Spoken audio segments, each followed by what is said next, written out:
everyone, and welcome to our next video in the Masterclass series of videos for our channel. Have you ever wanted to play a strategy game, a total war game, but you thought that dwarves were too high APM and too high in decision making? Well, this is the video for you. We are talking about vampire counts with some say the best vampire count player because nobody wants to play this faction. Can you introduce yourself to the dozen of listeners, please? To the dozens of fine viewers out there. Hello, it is me, the number one Vampire Counts player in the world. Cross Maximillionaire out of your mind. You're in Gondola the Patience territory now, Yeah, I mean, and I we didn't are the. ask him because I thought I don't think he enjoys me as a person, and I can't blame him. So I had to ask you. I mean, yeah, maybe the dwarven charm just rubbed him the wrong way. So yes, now you are stuck with me ultimately on this. So we're here to talk about the clearly uh, the most skill based. I believe this is a this is actually an army you built for me. I believe in a match a few months ago. I never touched the faction since. Um, so what is it about vampire counts that repels the the the good citizen, the honorable man, and why are you so attracted to them? I mean, personally, I've always just liked, the undead aesthetic, and as like you said earlier, this is a high skill, high octane faction for the thinking man. Really, I mean, you have all these people out here today, kiting, running away from their opponents, bringing disgusting builds, and it takes a real man to sink even lower than all of that, To and make to bring even more exactly. disgusting on the field. So what vampire counts? How would you describe them to someone who doesn't really know anything about this game and for some reason decided that they want to play vampire counts? What? Because they are quite peculiar in their playstyle. So I actually explained this to a couple of people because there have been a few people in the past who have come to me and said, I don't play much Total War, but I like the vampires. Okay, And so you're so cold. vampires, you Cold. Okay, that's good. got to get them. But the vampires are a walk down faction. To call them a rush down faction is maybe giving them a little too much credit. This is a faction that is going to, for its lack of shooting, more heavily rely on its monsters, its cavalry, and its magic to make plays happen. And it is a bit of a thinking man's faction. You can't always just walk up to people with, you know, Heinrich Kemmler Cryptor bubble and win the game. Sometimes, where your units shamble off to is quite important. So we have touched on two important things. The first is that there is no range unit in the faction, although there are a lot of fun mortis engines, which are just the hallmark of fun. Um, and the second thing is that they are undead, which means that they are bullshit because they do not crumble. Um, and they have a lot of healing, if I understand it correctly. So let's begin with, I guess, the lords. I know next to nothing about them, so can you tell me about them and also give me categories, for example, for example, the Master Necromancer, is he a generic Gorst or is he something different? Like it's usually easier to compare them like that, I find, but they are very peculiar here in this roster. So, probably the easiest way to break down the vampire lords would be into two categories. There are the dragon characters, uh, your vampire lord drop down lists, Manfred, and then there are kind of the lower vampire lords, you would have your Master Necromancer, Helmengorst, Kemmler, Isabella, and Vlad. Because if you're on like the big dragon lords tend to play more of like a top-down style where you have a big centerpiece lord who's also your caster. So you have to focus a lot more on keeping them alive and making sure they get the right plays. Whereas with these other lords, it tends to be more favoring wide play styles where your lord might not be as impactful, but the rest of your army is able to be a bit bulkier because of it. And are there any specific like lords you would say you should just avoid, and some you can, if you're starting to play the faction, focus on, and we can talk about them? The ones to avoid, I guess, there would only be two. I'm sorry, I have to be specific. So usually factions do not have only broken units. So like other factions don't really have a roster that is 100% broken. So you sometimes don't want some units. Is that? Am I making? I guess. Okay. Good. So the only two lords I would say you don't ever pick are, as much as it breaks my heart, Vlad von Carstein.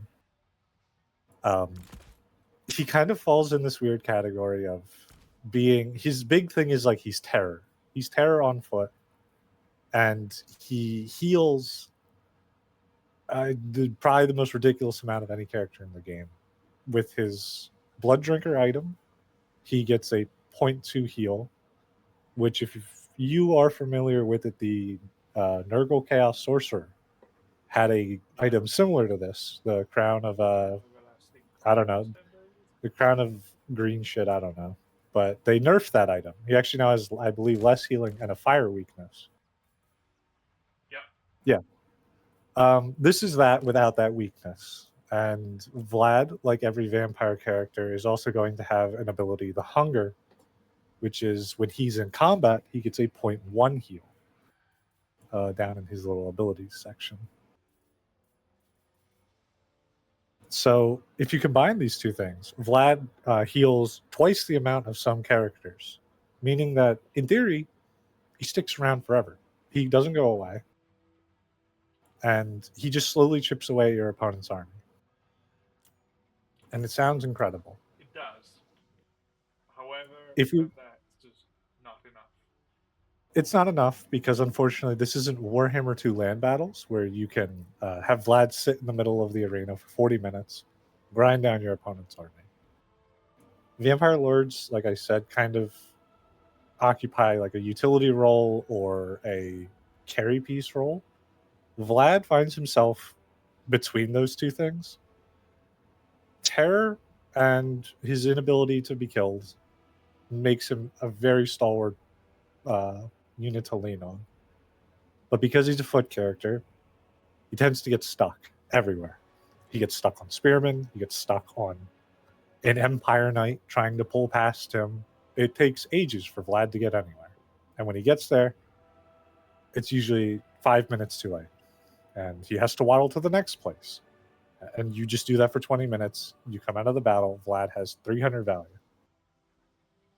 Is the other one Isabella? The other one is actually, I would... Isabella is close. But she does have like a small role. The other one I would say is the Red Duke. He falls in the place of a Dragon Lord, so he's your carry piece. But unlike all of the other Vampire Lords, as we will see in a bit, the Red Duke doesn't like do anything unique. He has one ability to his name, Elsif, and this is the entire character. It's a good debuff, minus speed, physical resistance, and melee defense. It only works on lords and heroes, and it's only 24 seconds. So what ends up happening is, even when you get Elsif on something, if the Red Duke misses an attack, dragons tend to also, just like Vlad, get stuck. They sometimes lunge forward, and they don't turn around very quickly. So sometimes I've had times where he's just whiffed the entirety of Elsif, even though He got the dive on the character. Other than that, he doesn't do anything. He has no unique spells. He doesn't have any good items. So outside of like the mono slop matchups where you're going to be fighting demon lords, there's just I see. he doesn't Okay. he doesn't do enough. So he doesn't do enough to justify himself. Like if he had anything else, I wouldn't be saying this, but most of the time you're better off bringing any other dragon lord.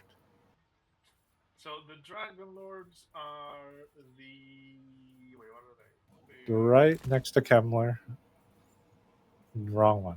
Right next to Kemler there. okay. So these guys. Oh wow, I didn't. So So I knew that, but I didn't remember there was so many of them. But I feel like you always see like a couple of them. And maybe I'm just. you I do. mean, all vampires look the same. I'm sorry. They kind of do. This is where you're pulling um, a lot of your carry piece lords, because each of these dragon lords does something different from the rest, whether that's spells, items, or abilities. They all have something that makes them kind of unique, and I would say like they're all worth using in at least like a few matchups, if that's the path you're willing to take. Can you give me a quick rundown, like a sentence for Uh, each? yeah, we'll start from the top. I guess the base vampire lord. The non-bloodline. Okay. Yeah, the non-bloodline lord. He's just a cheap dragon. If you take him, no items, just the hunger, and then like I don't know, raise dead, invocation, and like winds of death. He's what 2,500. He's cheap.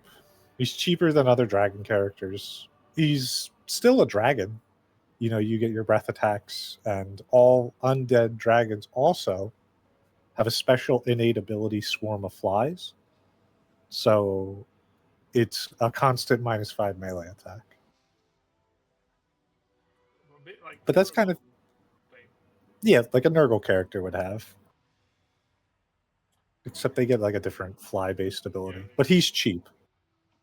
That's like his appeal. Okay. And the next one's the Blood Dragon. He is the heavy fighter character. He is the most expensive, but he has incredibly good items and abilities. Helm of Discord and Sword of Antiheroes are really good dueling items. Good for jumping on characters. In his abilities, Honor or Death is also really good. It's a passive in melee, so he gets leadership and damage resistance. And not physical or anything, just straight up damage resistance, so he gets the best kind. And Heart Piercer is like a character ability. It's situationally useful. Armor Sundering is always neat to pick up.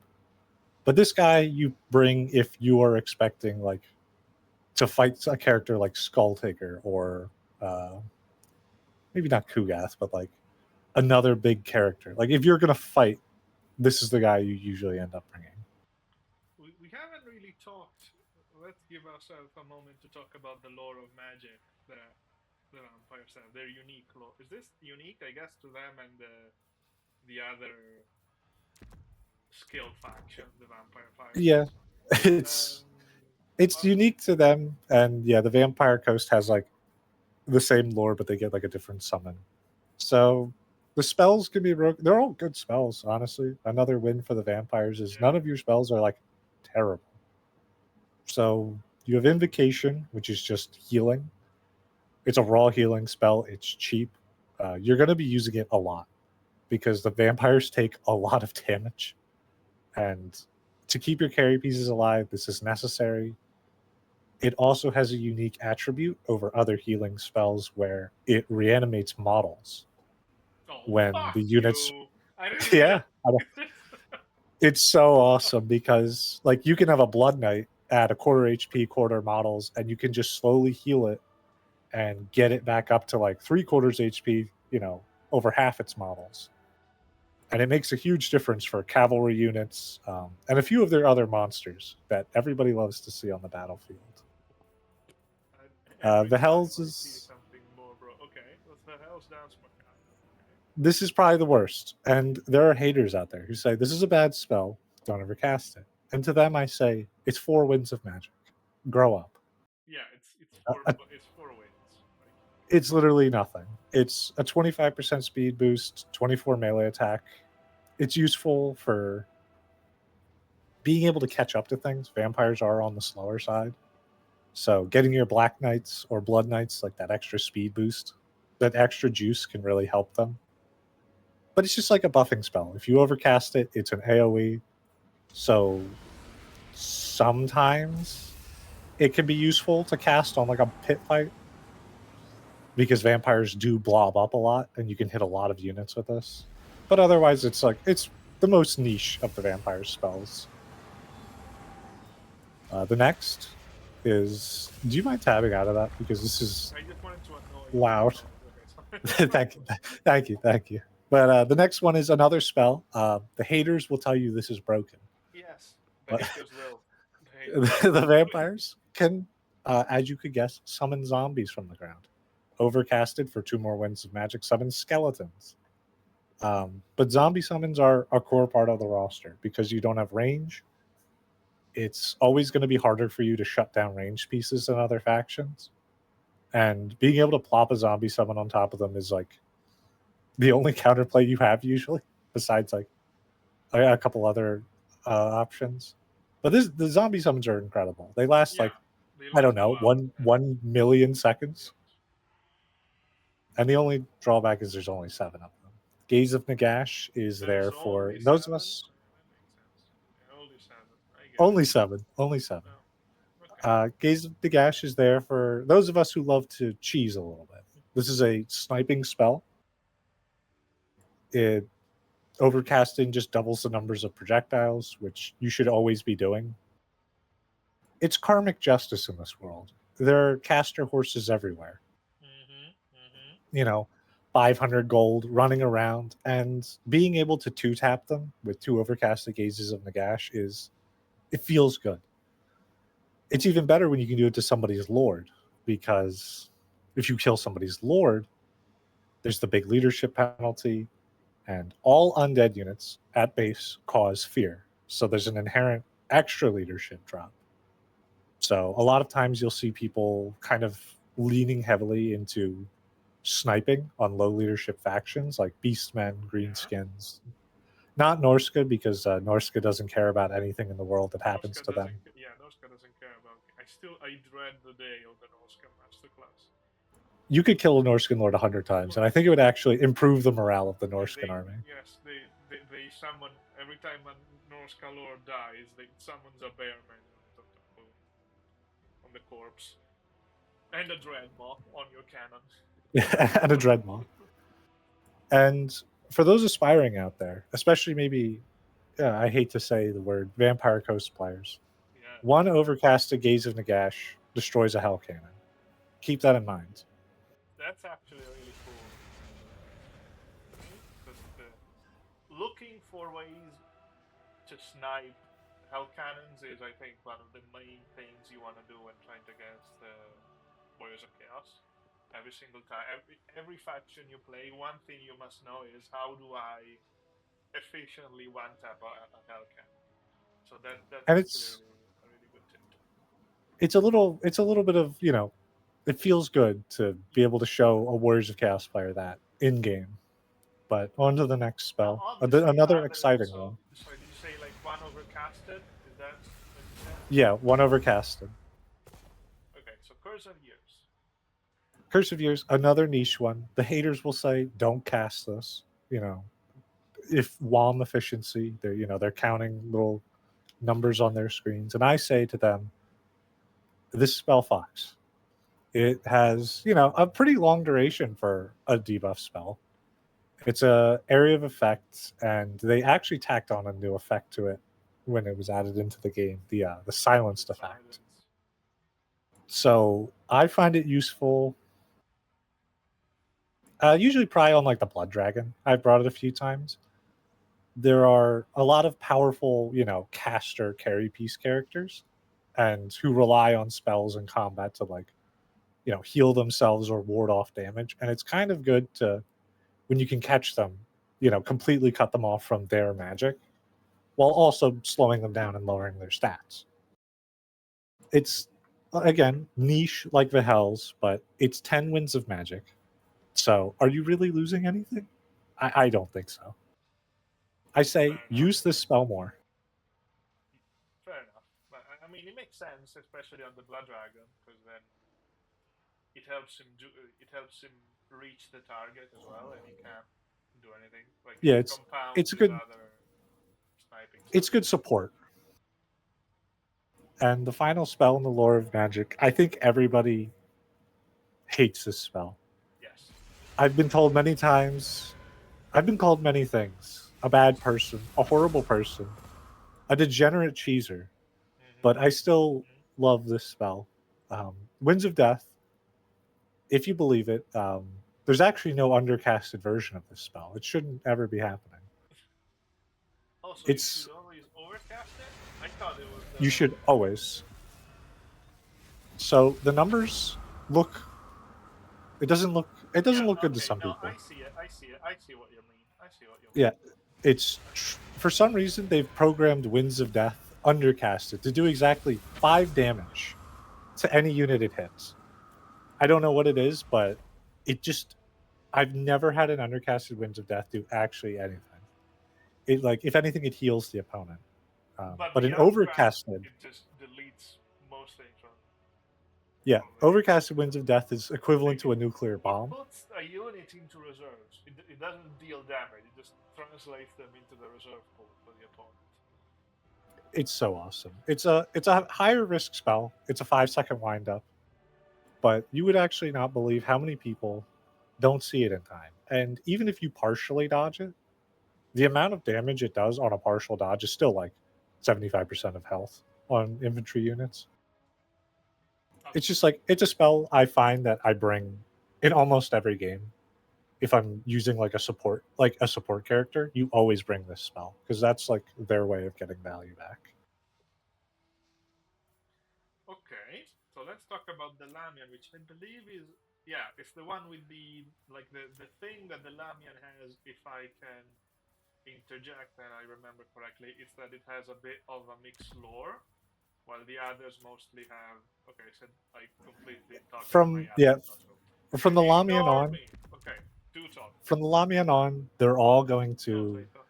in order to stand out, have a mixed lore of magic, and the Lamian is going to be mixed with shadows.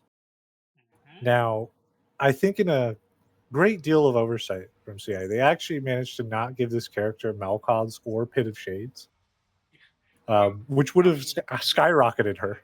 the faction's doomed.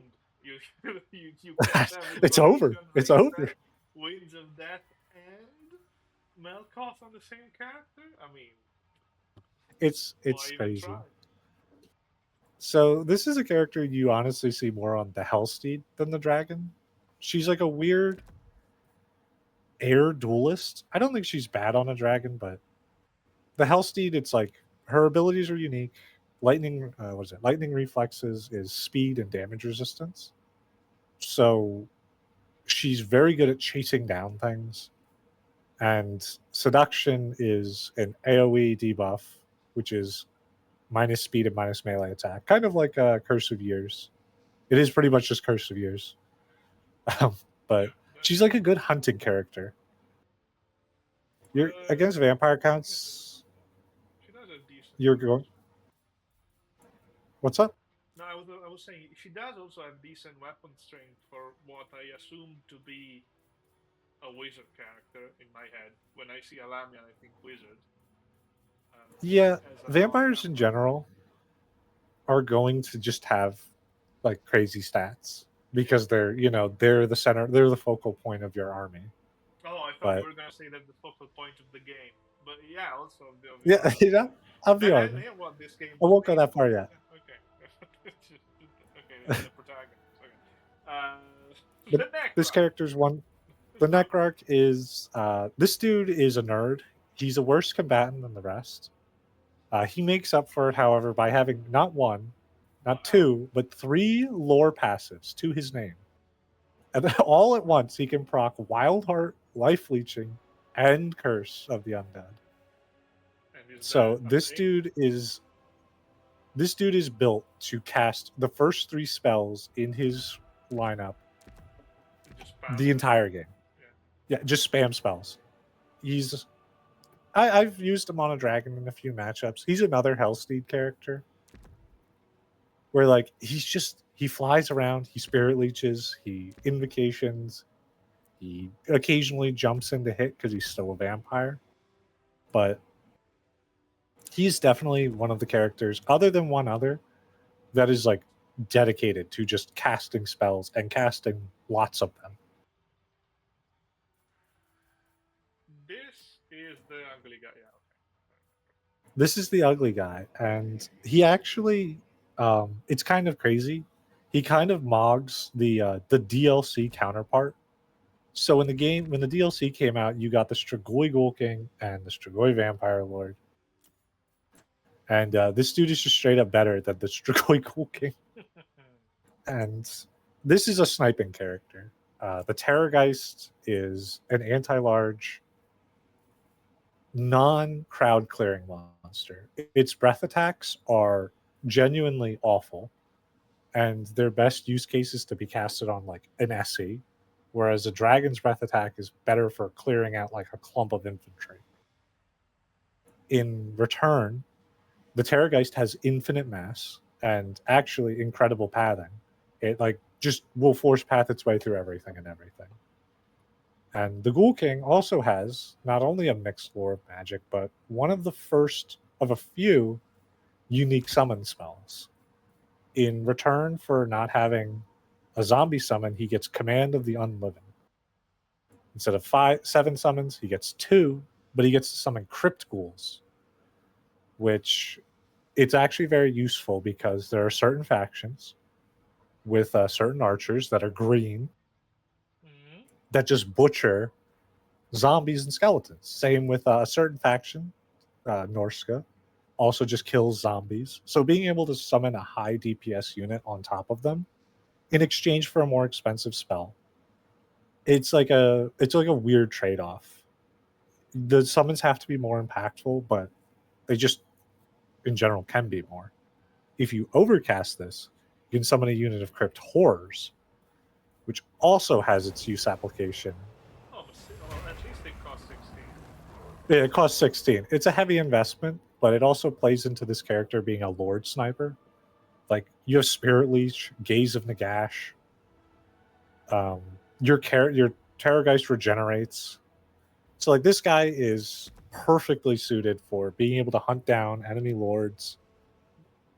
But do And you still like when do you take this guy and when do you take the Strigoi so Lord?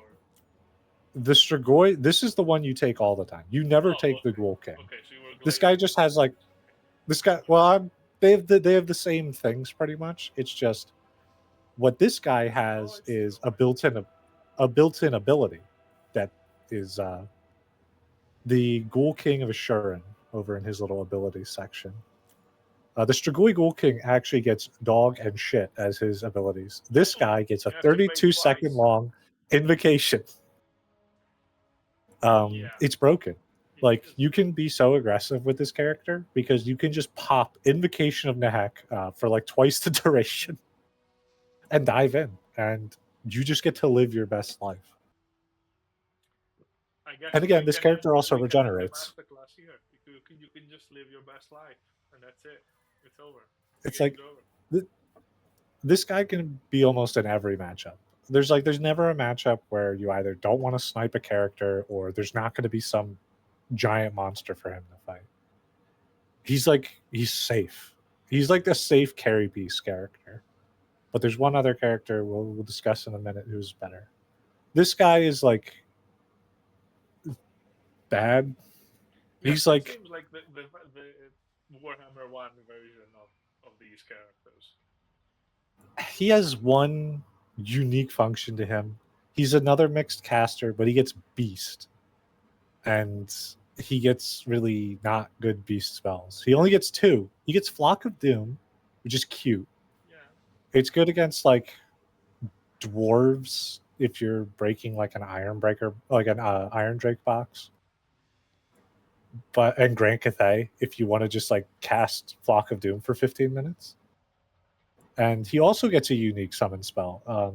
He gets Transformation of Kadan to summon a Vargolf. A Vargolf, and not a Chimera. That's lore No. accurate. That's so cool. I love And this lore. this spell is actually abysmal dog shit. It works for the Manticore because the Manticore is like a high impact, low lifespan SE. It's designed to be put on the battlefield and then torpedoed directly at the nearest wizard. And it only lasts for 45 seconds. The Vargolf is a character that takes roughly 20 minutes to like pay for itself and more. The Vargolf is a very slow grinding SE, so it's not very good at actually getting to what it needs to. And it certainly doesn't have the burst damage to just like obliterate a wizard in 2 taps. But you bring this guy anyway. Like if you are like a 15-year-old, Go on. This is the faction for you, because you get to have abilities like Storm of the Night and Undeath Resurgent. Wow. It's so awesome. Yeah. So this is the this character was designed for people like me. This is great. Okay, excellent. But you bring him for Storm of the Night. Yeah, he brings Storm of the Night. That's his only redeeming factor is he gets like Tempest, and you bring this guy in matchups where you're already not doing that well. So he's kind of like like Elseef. It's like he's there. Like you're never bringing this guy because you want to. You're bringing him because like you have to avoid some cheesy situation where like a Changebringer doesn't come out and just like paste your entire army to the floor. I see. But yeah, I have nothing good to say about this character. He's underwhelming. It's like an underwhelming, flaccid character in an otherwise good roster. But that now means we can talk about a real mixed lore caster, I believe. Which would be? Manfred von Carstein. The bald man himself. The true mixed caster. Because he's the only character that gets 2 full Lords of Magic. So it's also actually one of the worst. Yeah, only 2 bad ones. Yeah. You know, it's no Metal and Life combo. Yeah, indeed. But Manfred is. Anyway, go tell me. All right, Manfred is here for a very special reason. He's a very special boy. Not only is he completely bald like every movie vampire, he has one of probably the most broken items in the game, in my opinion, which is his, what is it called? The Sword of Unholy Power, which is just as long as he's in melee, he gets infinite reserves and infinite power recharge, as long as he's in melee. And it's awesome. You can cast, like pair this with life leeching that he also gets because he's a death caster. This dude can just throw out spells all game, and not even just the cheap ones. You can bring Manfred for any number of combinations of spells. If you want to bring Purple Sun, Winds of Death, Buna, this is your man. You cast infinite spells, you sit on your dragon, you fly around in circles, and so is he like a better, basically like a better, what's it called? A better of the Necrarch? Yeah, he's like a better version of the Necrarch because he gets more impactful spells. Because he also gets Spirit Leech and Gaze of Nagash. The only downside to this character is how they chose to make his magic wheel work. Because it's 2 different Lords of Magic, they exist on 2 separate pages. So if you want to cast a death spell and you're on the vampire spell section, you have to go down to the bottom right corner and then click a little arrow under the spell wheel to swap to the death magic. What? Even if your spells are less than 6, you always have to swap your little pages in order, like just bring like Invocation and Aspect of the Dread Knight. The first death spell. You always have to swap pages to go between your 2 Lords of Magic, which is annoying because you're not bringing that many spells. with Manfred, you kind of can bring more spells for variety, but you're not bringing like all 12 spells. So it's like, it's always been something that annoys me that the wheel can't be compressed at all. Address thee as master. So yeah, like, do you see that little that? You have to go I down have and never swap seen your. this. I have never seen this except in campaign. Why is it programmed like this? I guess because in their mind, the campaign player was going to have all 12 spells, and they couldn't have all 12 spells on one circle. Otherwise, it'd be hard to select spells, so this was their workaround. It's just always the workaround. Okay, this does It's make an- it it- legitimately a bit annoying. I can see why that. It's a minor inconvenience, if anything. It's still the flexibility of having 12 spells at your disposal gives Manfred more versatility than anybody else. He's also one of the only vampire characters you actually do see on foot. There's a couple matchups people bring Manfred on foot because if you look at his stat bar, it's actually kind of crazy. 90 armor, 70 melee attack, 50 melee defense, and almost 500 weapon strength. And when he's on foot, it's a lot easier to just charge Sword of Unholy Power forever. Yeah, just because you're not worried about pulling a dragon out of combat. Yeah. So you'll see him in a couple matchups, like standing with his bodyguard White Kings and just like having a great time, just clubbing out.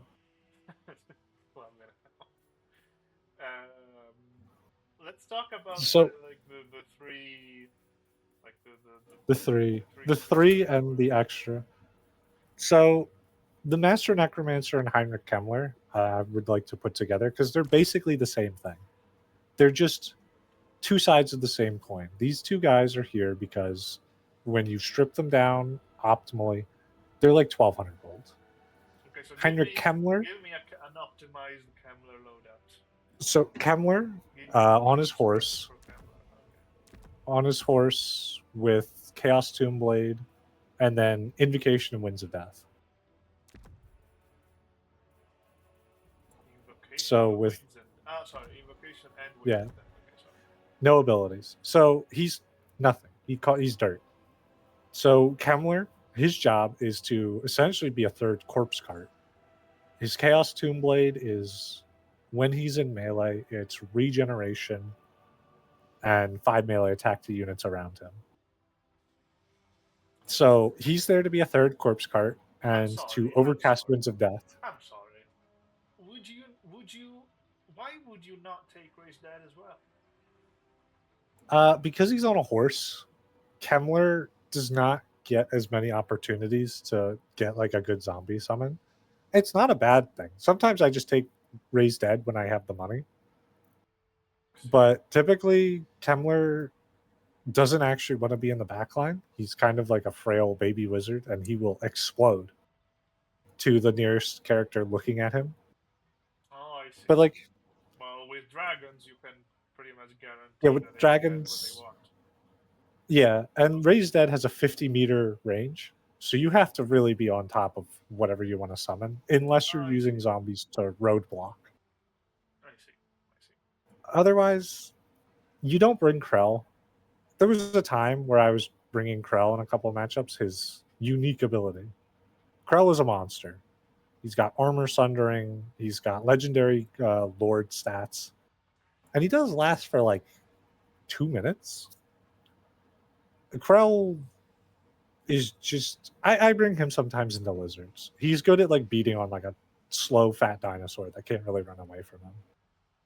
Otherwise, he has the same problem as Vlad, where he gets stuck on everything. Mm-hmm. And sometimes, like, he'll get stuck in an Empire Spearman his whole duration, and it doesn't feel very good to have that happen. The Master Necromancer is a more degenerate version of Kemmler because this time he's on a Hellsteed, so he flies. Oh, I see. So now his loadout looks different. Yeah, Winds of Death, Raise Dead, and Invocation. And then you want in the ability section Lesser Raise Dead, and you want the item Scroll of Power. Oh, that's bullshit. So, Okay. yeah, so what this character is very good at big combined pushes because he can get 3 zombie summons out in about the span of 10 seconds. Lesser Raised Dead, there's literally no difference as far as I can tell. I think the zombies last like Yeah, it's 20 just that you seconds can just use it less. once, basically. It's just Yeah, and it's like a one-time use. Yeah. But this guy's just like the flying version. When you're not as worried about getting like shot out of the air, you bring this guy.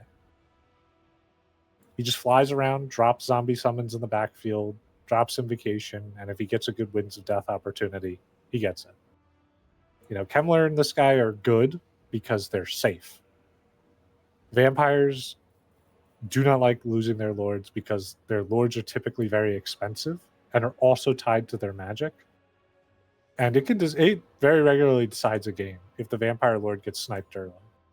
So having these like lower risk, high reward options is it lets you for a minute feel like what it is to be a humble C tier Slanesh player and literally never have to face consequences for your actions. Exactly. You can almost hear like the sound of like 15 slangors on the enemy spawn point at the beginning of the match on Road to Talabite, and you think, oh, that's just balanced, because, and I quote, "My Chaos Warriors do not delete dragons."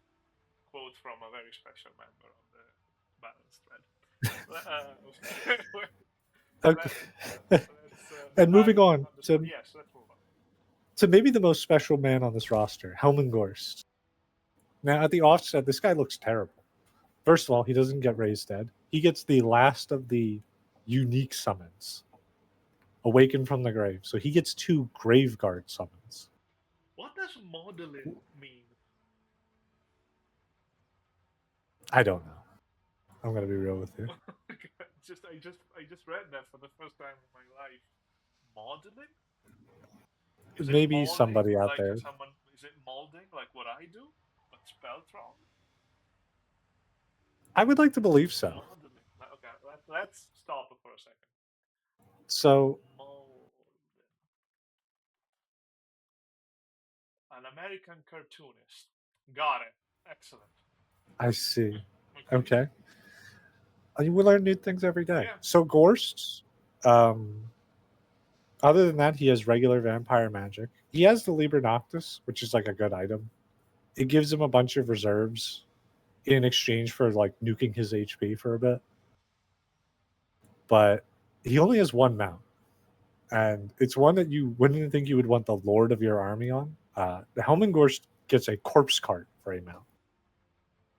A very slow, not easy to dodge with target. And it's a unique corpse cart. One that they actually had to nerf very heavily when Immortal Empires came out, because this corpse cart, if you scroll down on his little stat card, has a few extra abilities bound to it. Scroll up a little bit. Siege Attacker is a big one, but the Requillary Corruption. Helmengorst is a Mortis engine. As long as he is in combat and fighting, he will be draining the life of those around him. And this sounds terrible. Your Lord is a slow-moving centerpiece with a big payoff. But he's actually good in a couple of matchups. Slanesh is like one he's good in because in Slanesh, you're afraid of being rampaged and having your Lord dragged from the skies into an unfavorable fight. Thank God you said rampaged. I thought you're okay. Let's move on. No, we're keeping it a little PG. Okay. But it turns out when your Lord has a movement speed of 23, well, he can't really be rampaged anywhere. And that's he's actually just high enough on his corpse cart to make use of Gaze of Nagash. Because Gaze of Nagash is a very sightline heavy spell. So like foot characters basically can't use it because their projectiles will just travel straight ahead into like the backs of infantry. But Gorst on his corpse cart stands just above everything else. So his Gaze of Nagashes actually work. And unlike a regular Mortis engine, he gets missile resistance. So he's actually kind of hard to get rid of. Well, it's only 15, but I guess It's It's a lot SE better than missile zero. resistance. Yeah, it's better than none. And I don't have anything to say about Isabella. I've never used Yeah, her. I have I've never never looked seen at her. I've never seen her ever.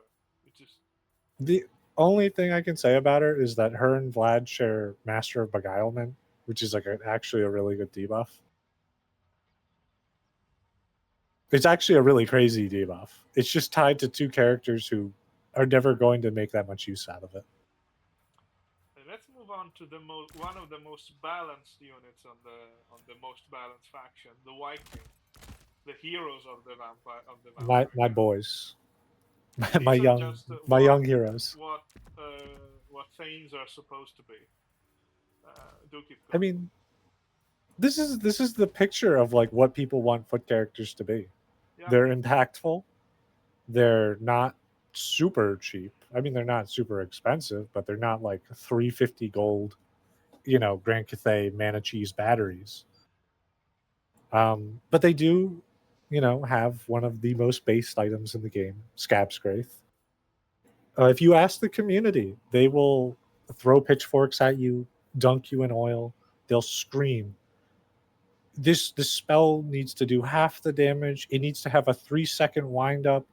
It needs all this and that. And to those, I say, when I see Vampire Coast and dwarves using their Scab Scraiths, yes, we can make it just like the Dark Elf one on the K-Knight Assassin. That's dog shit and nobody uses.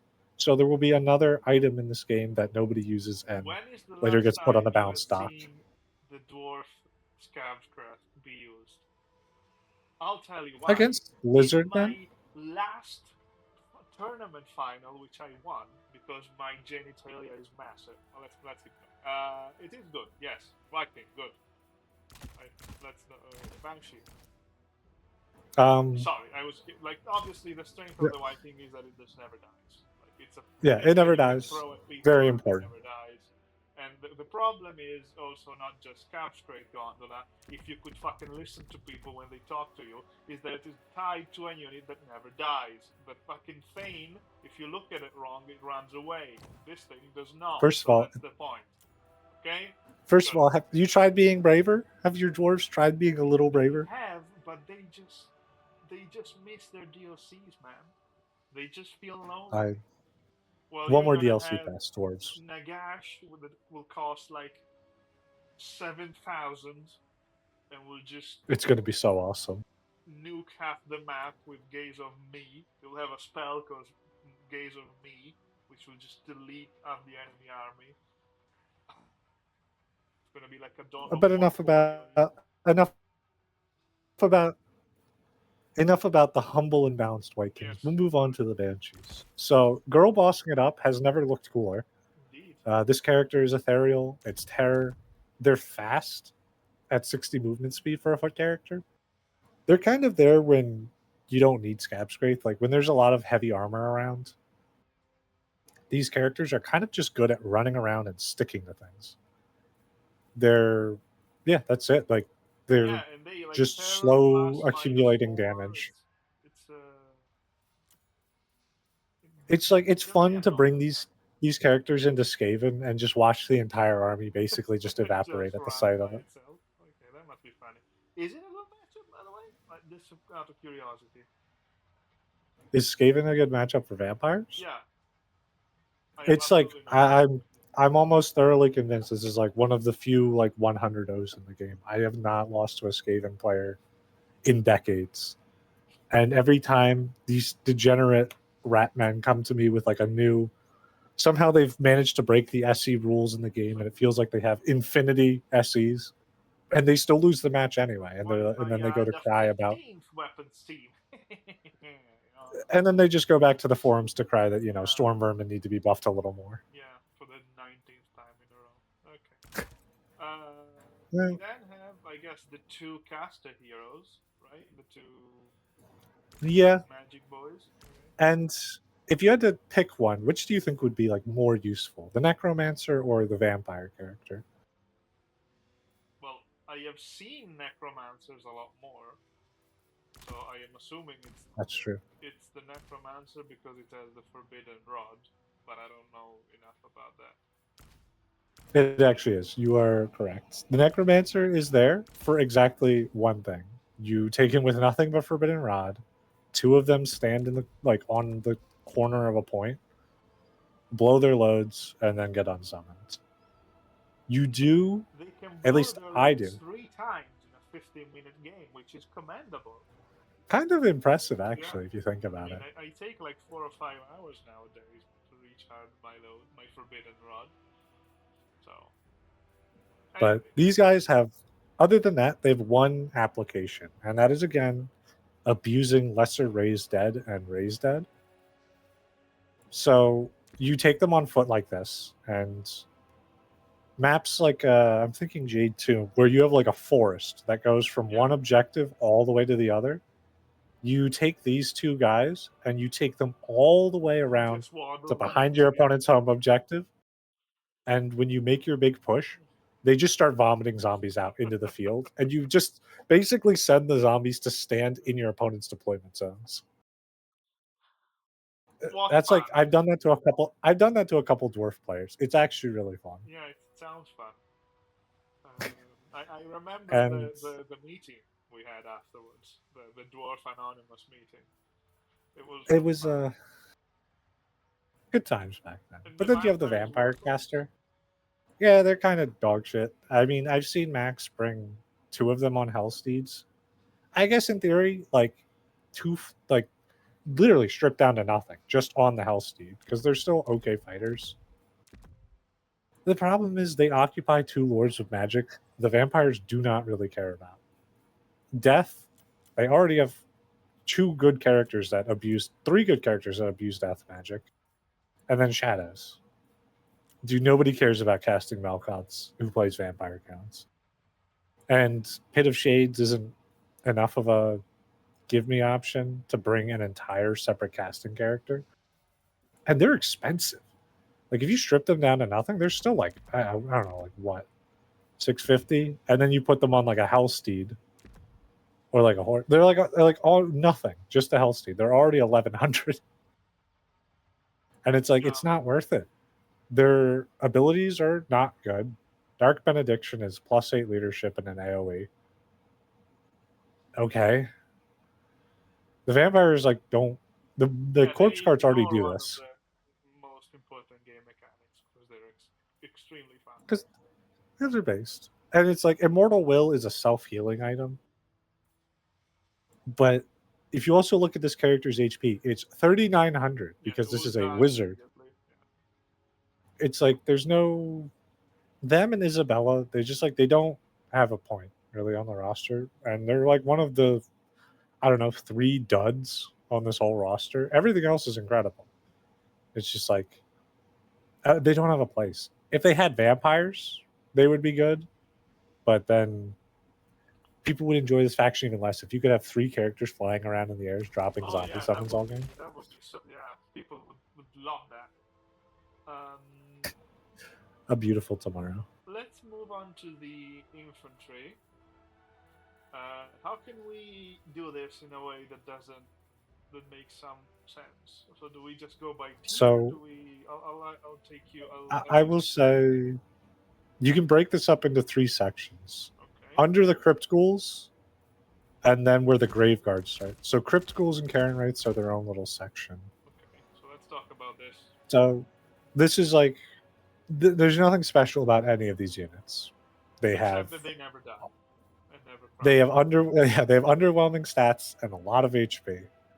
But you're going to bring a lot of these guys because this is how the roster thrives on being able to swarm the battlefield and being able to have 15, relatively cheap units that can just tar pit and buy you time is very, very much appreciated on a roster that doesn't actually move that fast. Zombies, what can I say? If you're going into the game with less than 5, you've already lost. The tithe is if you have the money, you always bring it. I've seen people say this unit is a mean unit, but I just can't for the life of me understand why. It seems insane to me. Anybody who says that has never felt the touch of a woman. I'm going to be real with you. Like the Tithe is just a better zombie, Oh, that's more why HP. that's why I disagree, because I touch plenty of women. Okay, that's okay. Okay, that makes It's just like if you have 100 gold, there's no reason not to have this unit. That's what I'll say. It's just it's a better zombie, and who doesn't love zombies? who doesn't love Skeletons and skeleton spearmen are just frontline tar pitters. They're not going to be killing things fast, but under the effect of a corpse cart, they have just good enough stats to contend with most tier 1 frontline units. Skinks, swordsmen, the marauders, they'll lose to these units, but slowly, to let your other units get into the fight to help them. Now the Königstein Stalkers, on the other hand, this is like a real unit. 80 armor, It's pretty good. poison. Poison. I bring these guys if I have the money, or if I bring a build with Graveguard, I'll basically throw this guy in as the 5th Graveguard, because he's half the cost, but he's just like, they're a good fighter, and a lot of people underestimate. Like they're just like, oh, it's another skeleton, and they throw like a swordsman into it. Yeah, makes sense. I've had people cast Burning Head on them, and they kind of just shrug it off with 80 armor. But like, yeah, if you can, like a good unit. slot the unit in. And poison But yeah, helps a lot in long fights. Right? These first 3 units are the bulk of your force. They're there to get in the way of everything else and to buy you as much time as they can. When you get to the Cryptors and Karen Wraiths, these are units that more occupy the flanks, unless you're just rushing with a bunch of Karen Wraiths, which is, you can do that. So but these are monsters infantry. They're not normal infantry. No, these are just regular infantry. It's just guys, though. They have Vanguard, yeah. That's the cool thing about Crypt No, Ghouls, but is they are. Are they not large? No, these are regular sized units. They have 120 I've models. been Wait, am I confusing them? Crypt Horrors in the monster section. I mean, it's everything is either a crypt, a zombie, a ghoul, a death, a fucking whatever. Just talk. It all blends together, I understand. It's like Kartoffel's video all over again. It's a blood skulls and blood. Blood, skull, kill, bread, death, machine axe. Everything's insane. Keep talking. Yeah, these 2 units are very good at supporting your main push, because your main push is going to just walk at them, and your opponent's going to have to dedicate a lot of troops to holding the line and cutting through everything. And in the meantime, these units can slip around the sides and cause a lot of issues. Crypt Ghouls have good weapon strength, poison, and they have stalk. So now, granted, when you summon them, this is a problem with all stalked units. They appear for like 2 seconds. So if your opponent is looking, they will see it coming. But if you can avoid that, or like Vanguard into a forest or something, you can slip Crypt Ghouls around the side of formations, and they will decimate light infantry, even like light cavalry. If light cavalry charges in and tries to stay in a fight with Crypt Ghouls, they have the weapon strength to cut them down. And the Feasters in the Dusk are the same thing, but they have Frenzy. So they actually have really good stats in comparison. They're just like a unit, not that you need, but you bring if you have the money. Karen Wraiths are essential in a lot of matchups. It's cheap terror, first of all, just like a Banshee. But they're fast. They hit incredibly hard. They have a slowdown effect on contact. Like, slipping these guys around the flanks or pushing them up through the middle to help break a hole in the line is very welcome in this faction, as well as the speed in general. Yeah, they're also quite fast, I was thinking, compared to the... 48 speed is lightning on this roster. And yeah, like, these guys are like very good at support. And then Karen Wraiths are honestly good enough on their own that, you know, a couple players, namely Max Billionaire, has just brought, like, he'll just bring 5 of them and just rush you in your spawn. Just because, like, it's a way to take people off guard. And if you don't bring the right units, you will be obliterated by Karen Wraiths. On the offhand, if you prepare for it, you will obliterate Karen Wraiths because they have low HP. compared to other undead units, and they melt super fast without that 55% physical resistance. But yeah, those are like your sides. And then Graveguard are... You don't bring them all the time because Graveguard are slow at what they do. They have an anti-infantry bonus of like 8, which is a little higher than I think the normal. I think the normal is when they want to give a unit anti-infantry but don't want to do it, they give them 5. But Graveguard got away with 8. They're good as like a way to catch somebody off guard. You like armor, like they're expecting like a chaff horde. A lot of people contour their armies to getting rid of like 20 unit chaff spam.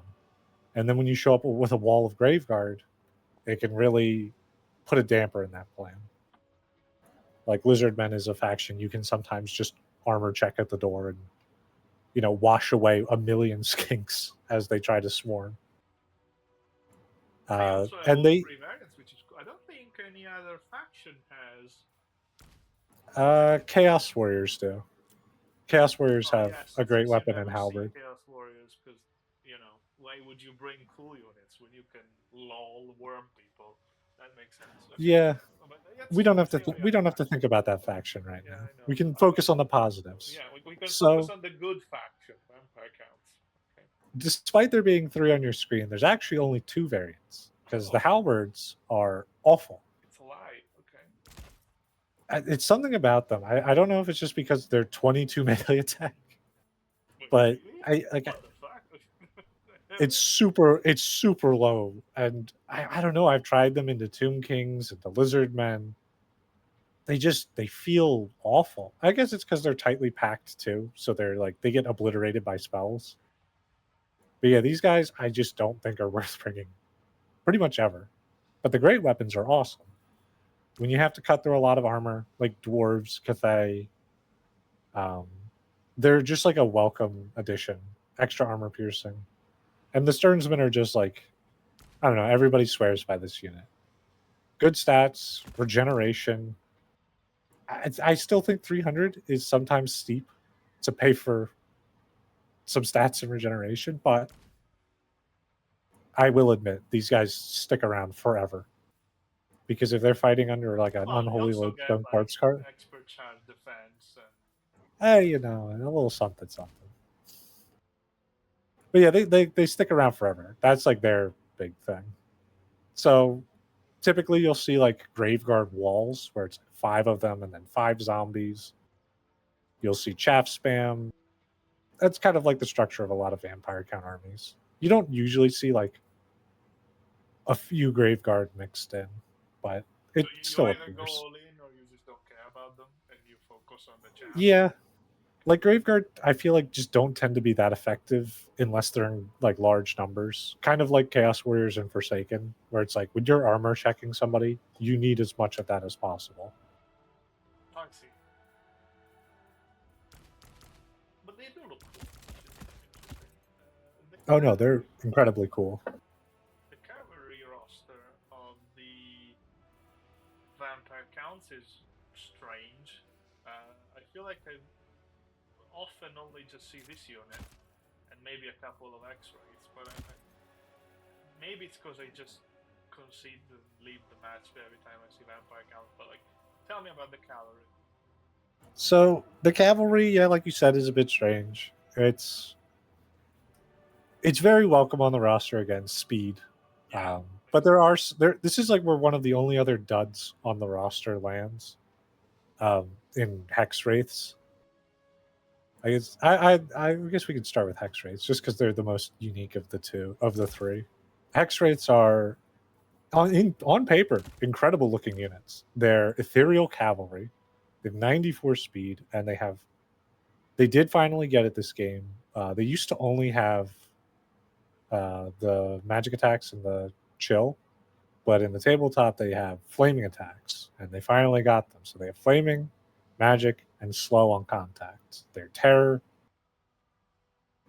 In all likelihood, this should be an incredible cavalry unit, but they have terrible mass. They get stuck everywhere. And more often than not, it ends up being like the hex rate charges in, and you kind of have to just stay there. Because if you try like pulling them out to cycle charge, they start getting stuck, and then individual units start getting dragged down.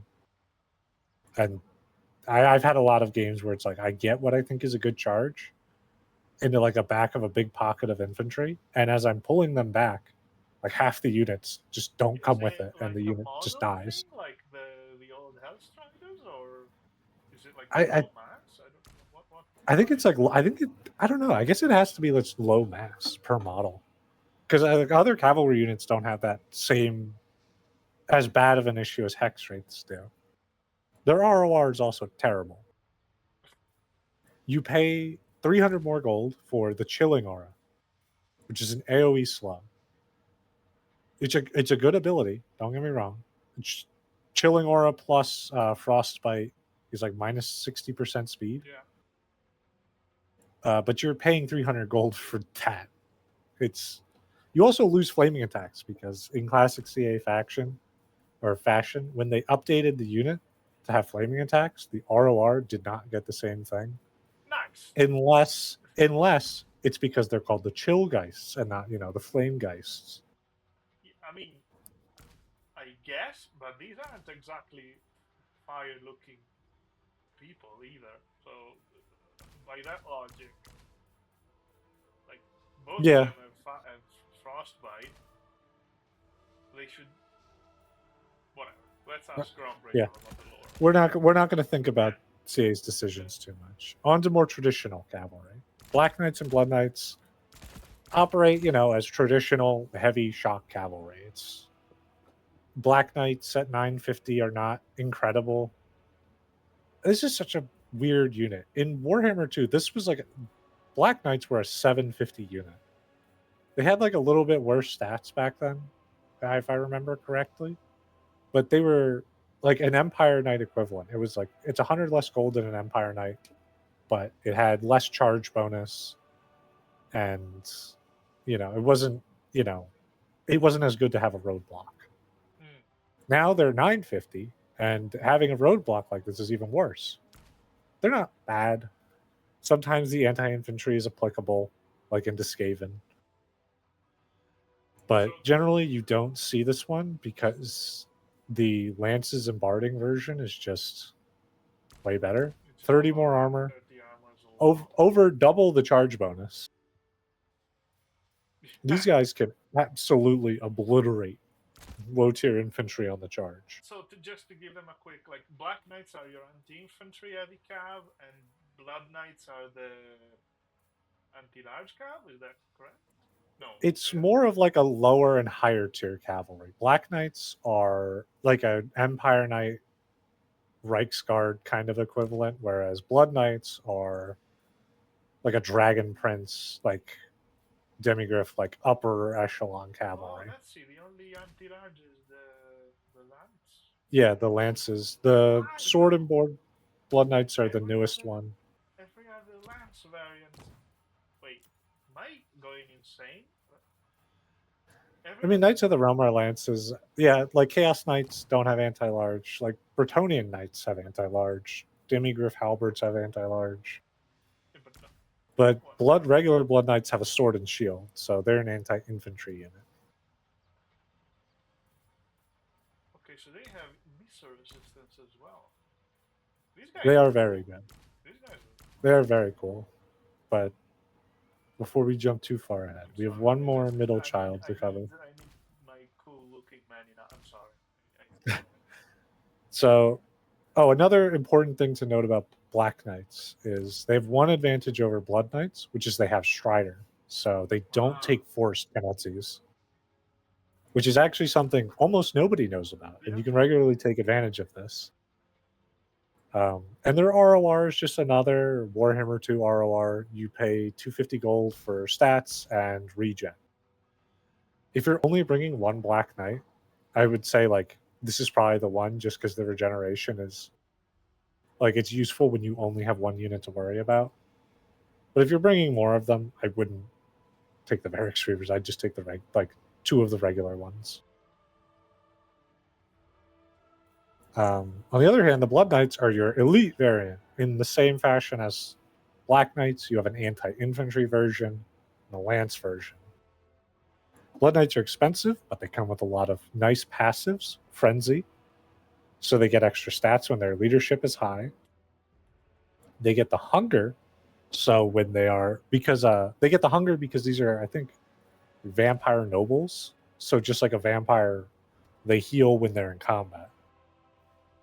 And they have the flag of blood keep, so when they're out of combat, they get 20% missile resistance, which is very, very useful for this unit. Yeah. Because Helps you to get cannot there really safely. you cannot afford to just throw away a Blood Knight on this roster. You have to keep these guys alive as much as possible. They also have a kind of a weakness. They share. I didn't bring up Dragon Princes for no reason. This is another cavalry unit, elite, quote unquote, that does not have armor piercing. Oh, okay. So Blood Knights can struggle sometimes into things like Demigryph Knights, Rot Knights, because they have a hard time punching up into armor. And the vampires can do like a couple buffing spells like the Hells, but there's nothing that gives them armor piercing that you're seriously bringing. So you have to be mindful of where you're going with Blood Knights. Pump them with invocations, keep resurrecting their models. These guys are, again, a big carry piece. If you can get them off correctly, you're very easily going to pay for them. They're monsters. They just have to be in the right place at the right time. The sword and board version is kind of like a flaccid version of the lances. They're most comparable to like Knights of the Black Rose for the Empire, if you remember that little video you did. This is a grinding unit. They want to like charge into infantry and just kind of grind through them slowly, which is cute. They're just kind of expensive to be doing that. They're not. It's so weird. It's like they're armor piercing as well troubles me. I don't know. Like I can see why that's a big deal against like if you clash into into other heavy cav. And the problem ends up being vampire counts don't struggle with the kinds of targets that a Blood Knight with swords wants to actually be fighting. Like the low armor infantry. The vampires deal with that fine. So I bring these guys occasionally. They're fine into Nurgle. They're fine into Norska. I say that in quotes because anything can be fine into yeah, Norska. I have watched Marauder Berserkers absolutely thrash these guys on the counter charge. It's crazy. But yeah, the cavalry is like you bring it in a lot of matchups. If on bigger, especially on bigger maps, using Blood Knights and Black Knights to kind of control the pace of the game is very important. Before going to the monsters, I would like to talk about the artillery and war machines because I think this is one of the most unique parts of the roster, and to understanding both how you play and how you counter vampire counts. So if you can talk a little bit about the whole like cards situation of the vampire counts first, while we have a little bit more energy. Anything for you, Sternguard. Yeah, so, like you said, this is a very important part of the roster. This is actually a central part of the roster. If you want to just pull up like the regular corpse cards, we'll start there. So all 3 corpse cards share the key attributes of they themselves regenerate, and they have the Vigor Mortis passive. So this is melee attack, melee defense, and most importantly, Vigor. Undead units do still suffer from Vigor penalties, and when you have such low base stats to begin with, vampires suffer heavily when their zombies and skeletons are. They have different words for exhaustion. It's like not binding. It's something. Yeah, it's weak. I never remember. Isn't it weak? I think weak bindings. Their fleeing status. They have like a different word for exhaustion. It's something very vampire-y, but Mortis. Vigor Mortis is essential for like these big, long, grindy fights, because not only does it give your skeletons and zombies the stats to actually hit things, keeps them fresh, so their stats don't decay as quickly as their mortal counterparts, who by the end of the fight will be exhausted and tattered while your units are in good binding and fresh. Now, the corpse carts at 300 are steel, but of course you can pay for a premium for some extra effects. The Balefire is one I think people have come around to. The Balefire passive is flaming and magic attacks and a fire resistance. This is actually incredible for a key set of factions I will be referring to for the rest of time as Monoslop. Fighting demons is incredibly made easier by the fact that you would have magic attacks and you can kind of just cut through their physical resistance. And in a couple of cases, the flaming damage matters because you can cut down something like Nurgle's healing. With the flame resistance, you can take less damage from elite Khorne units, from Tzeentchian firepower. And in general, Balefires are also useful because one of the most common lores of magic you're going to be seeing as the vampire counts is the lore of fire. So being able to take 20% less damage over your light armor, low tier units is actually like good. On the other hand, you can pay for an unholy lodestone. And an unholy lodestone, I think everybody's familiar with because you see this one the most, is the passive. +4 leadership, 0.05 healing. It doesn't sound like a lot, and that's because it's not. But because it's percentage based, your units benefit more than mortals would because your units just have more HP unless it's a Norscan unit, in which case they probably have more HP. Still, this is one that you see a lot because it so easily enables these long grindy fights, because pair it with a couple other units in this roster that have various styles of regeneration and sometimes overlapping styles of regeneration, and you can just bolster the line that much longer. And it's passive healing. You don't even have to worry about it. So I'd like corpse carts, you should always have them. Are they like,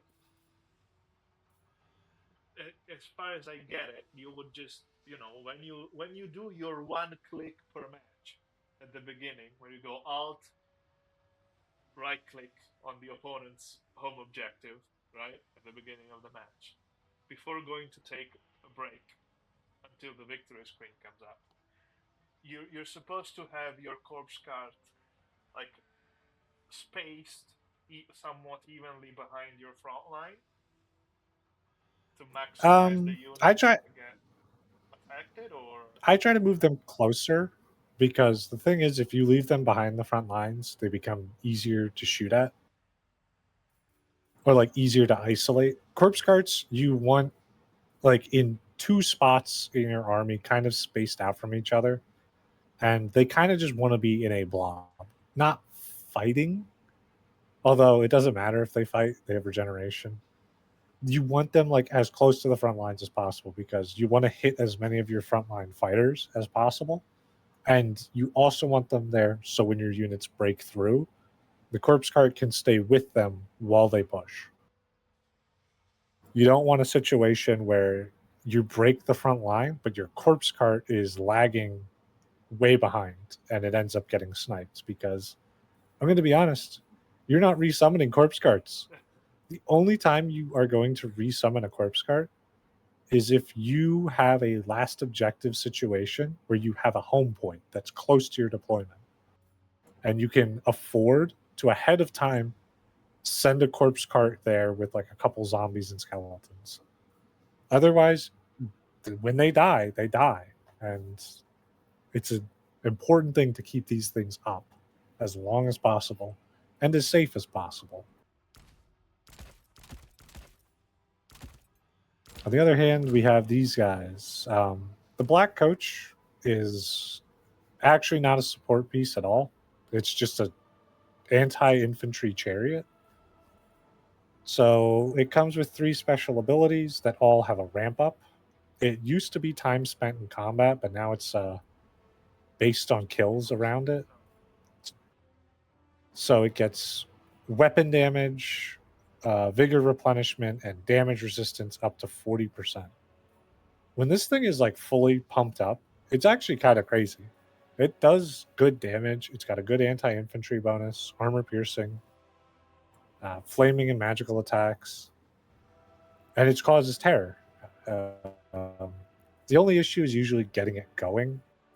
When the black coach is first on the field and it doesn't have any of its buffs, it's fragile. Yeah, it's fragile, and it can sometimes have a hard time finding a home. It's high micro, but there's a couple matchups I like having it in. It's disruptive, it's very fast, and it's good support for the vampires. Like if you can block up a bunch of infantry with zombies and skeletons and bring the black coach for a rear charge, you can very quickly break positions and then have the black coach kind of just chase those units down and start killing them off. So even if they do come back later, they come back, dented up. The Mortis engine, on the other hand, is another support piece and one of the most important on the roster. So this, just like a Corpse Cart, comes with some passive abilities, regeneration, the Requillary Corruption. So when it's in melee combat, it does damage to those around it. The Blasphemous Tome, which is, I think, just like another, like it gives you magic quicker ability. It's like 20%. Power recharge. 40%. Yeah, it's just like one of those like tacked on power recharge abilities that every faction has. And the Requillary Binding. So this is the other useful thing it does. It gives another 0.05 and magical attacks to units around it. And this is so good because this has a different name than the Unholy Lodestone or the Vampire Trait Master of the Undead. So these types of healing can stack on top of each other. Nice. Now, of course, you don't want to overblob because that makes you weak to the other kind of magic you see most commonly against the undead, which is metal. But if you can treat this as like a third battle station, pretty much, like you have your 2 Unholy Lodestones and your Mortis engine, you can have 3 very well supported parts of your fight and kind of ensure that everybody gets healing and everybody gets some kind of benefit. The ROR is ass. You pay 300 gold, once again, for the Chilling Aura. That's it. Extra stats in the Chilling Aura. Just like the Chillgeists. I guess in Warhammer 2, the idea of a 30% slow was crazy. And they were like, how do we balance? Oh, no, this was Warhammer 1. Yeah, when the game was in its infancy. This was like the first DLC, I think. 2, because it was Volkmar the Grim and Helman Gorst. Oh, such a better time. But yeah, like this was like one of the, if not the first DLC, and they were like, guys, this ability is crazy. You do never see this thing. You see it because people want to bring it. Yeah, because it has a cool portrait. I will also say the Mortis engine, you have to be, it's a centerpiece, but you have to be so careful with this thing. It has no missile resistance, unlike every other SE, so it will explode to the nearest volley of Marauder Horsemen. And it has 1,000 mass. It has nothing. There's less mass than I have actually had this unit die before in a Warriors of Chaos game because a shattered armored troll was running in the opposite direction, and the Mortis engine got stuck on it, and I couldn't path around it because it was just getting stuck on the other trolls. Like, you have to be careful with this thing, but it carries the game for you. Now the monsters. Now there's only one. Yeah, there's only another essential part. There's only one that's not technically on the list. Mournguls are extended roster. So we will not be talking about them. But if Vampire Counts had Mournguls, this would be a number 1 faction in the game. So, yeah, sadly, so far from the top. So I guess we'll start off simple with bats and dogs. Fell bats and dogs are there for harassment. Two fast. One of them is a high damage unit. Direwolves actually do a lot of damage because they're undead. They don't suffer the same penalty that warhounds do, where they flee in winning engagements, or just like whenever a stiff breeze comes their way. So they're good at like wrapping around the formation with ghouls, with knights, and harassing lines together. Fellbats are there to tar pit things. Fellbats have an attack stat of 19, and it's only going down. Fellbats have 44 melee defense to make up for it, and that's a fake stat. The second this unit gets in combat, its life is almost forfeit. It's a worse version of a Fury. 6 charge bonus. That's sick. Yeah, sick.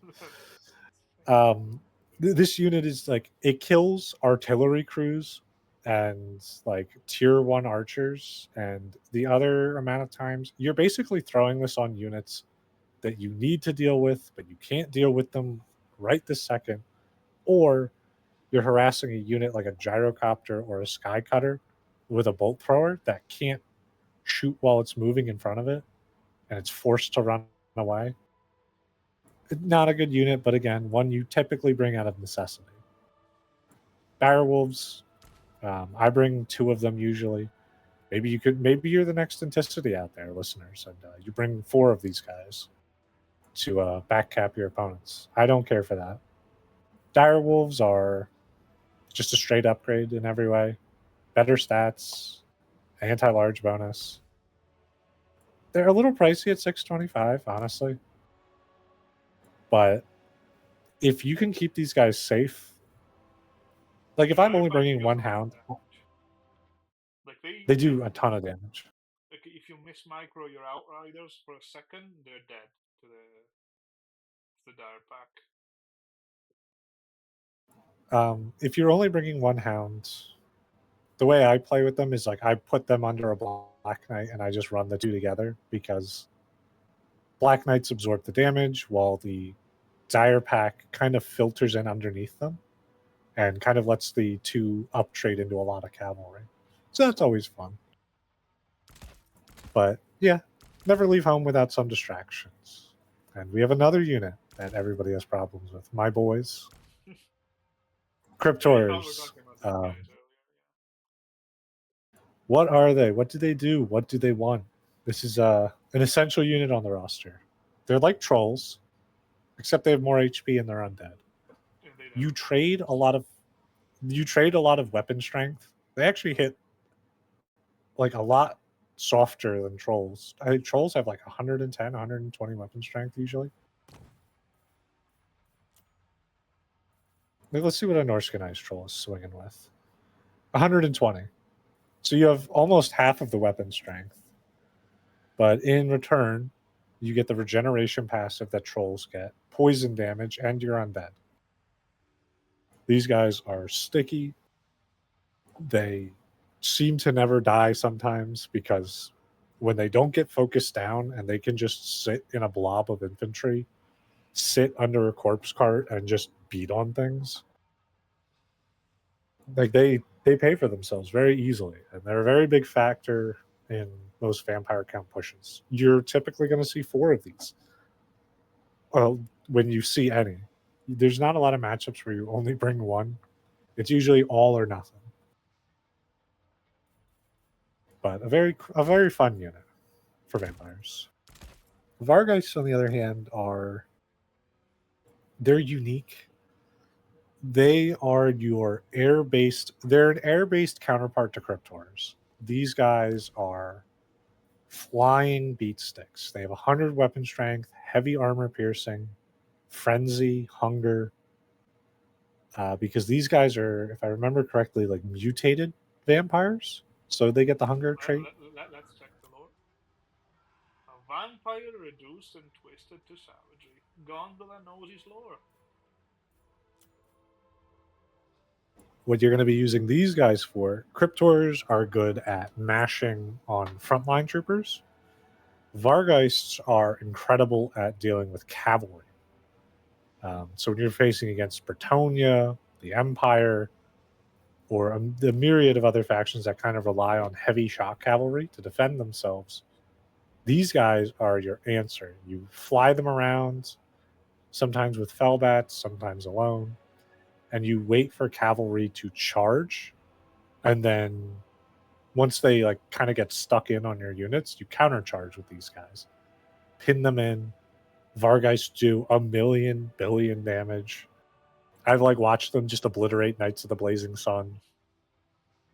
The ROR is more stats, but also the addition of terror, so and Vanguard deployment, which doesn't really matter in like a land battle situation, but in domination, some of the Vanguard deployments are very beneficial, and having like a heavy hitting unit like this come out is very, very welcome.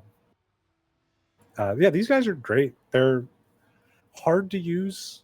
10 armor, 6,000 HP. They tend to explode when you misplay them, but they're very rewarding when you can use them correctly. The monkey. The monkey and what the game and the lore tells us is a giant flying bat species. The Vargolf is weird. Regeneration, the hunger. Not even regeneration. I don't know why he has that, honestly. It's like it feels like one of those tacked on abilities where it's just like, yeah, man. It's kind of like when they were tacking on unyielding assault to literally everything. Yeah, but you don't know what to do. not even regeneration. Slightly better, so let's give it to it. Yeah. The hunger and terror. The Vargolf is a slow trading unit. 310 weapon strength is very low for an SC, but the Vargolf kind of makes up for it. They're fast to begin with at 80 speed, so they're very easy to kind of maneuver around, and they attack freakishly fast. They kind of do this like attack animation where they jump into the air and pound onto the ground with their arms, but when they do that, they like bounce back to where they were. So Vargolfs can get a lot of attacks in very quickly. And because they're regenerating when they're in combat and they have a pretty large HP pool, Vargolfs make their home in the blob. They're kind of like your an anti-SE, like a bullying character that would want to come in and like terrorize corpse carts and cryptors. The Vargolf kind of stands firm as like this option to just beat on them. It just takes a while because they don't hit that hard. Seen them often. They're niche. A lot of people don't like playing with them because they're not like a point and click monster like cryptors. You have to kind of give them the right targets to be on. But like against Warriors of Chaos, I used to actually bring 2 of them and Heinrich Kemmler because like in a little squad like that, they were good at beating up on characters like Archeon or Chaos Lords on the ground or Kolek when he would appear. Like you would get those units stuck in zombies and skeletons and just have your Vargolfs kind of like run in circles and just cycle charge them to death.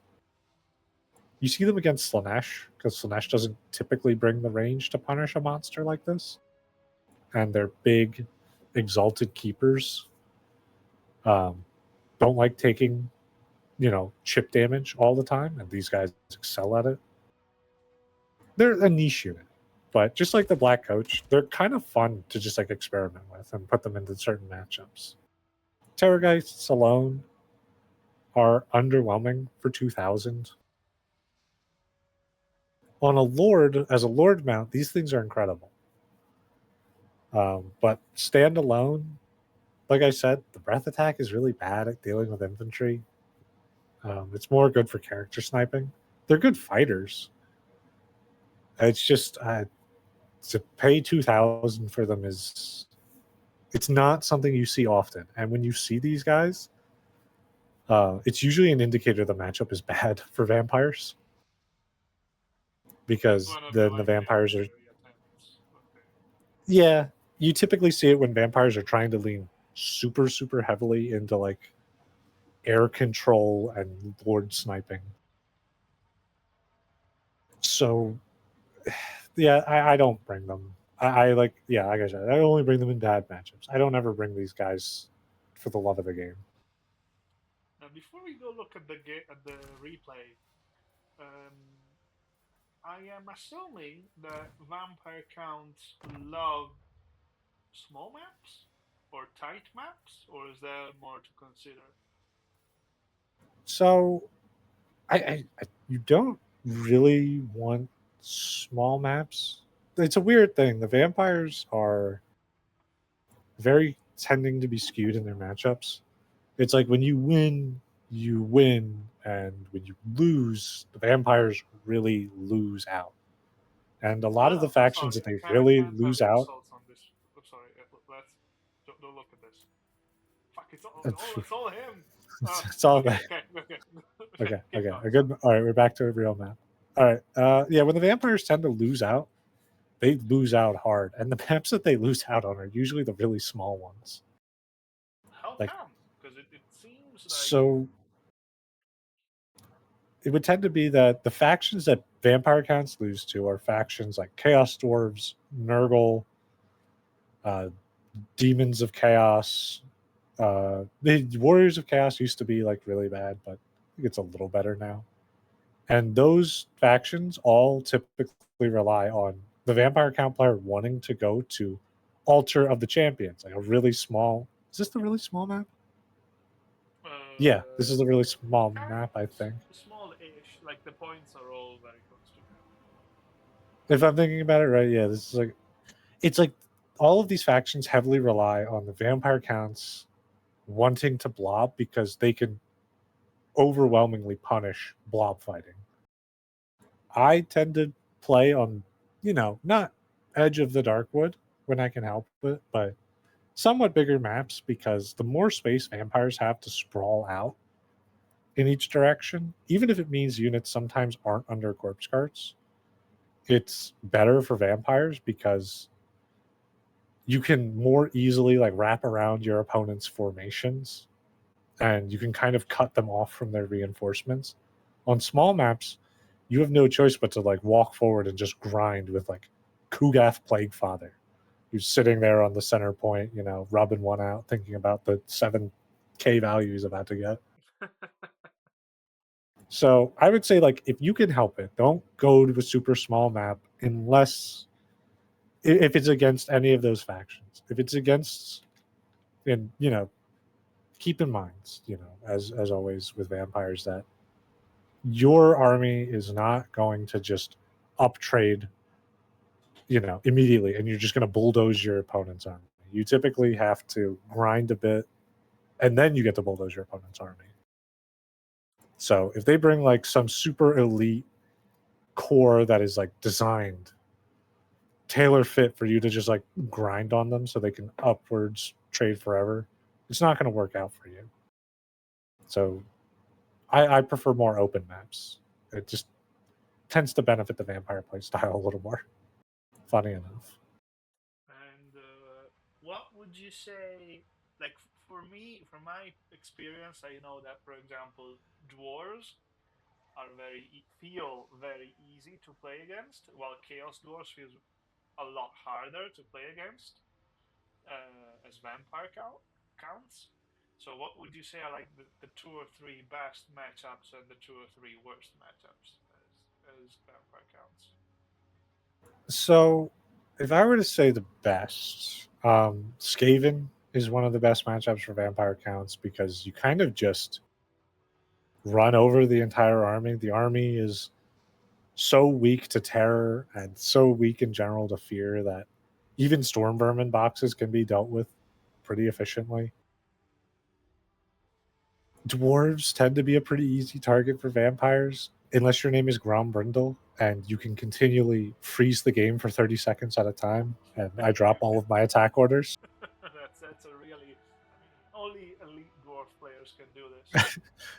But dwarves have no magic.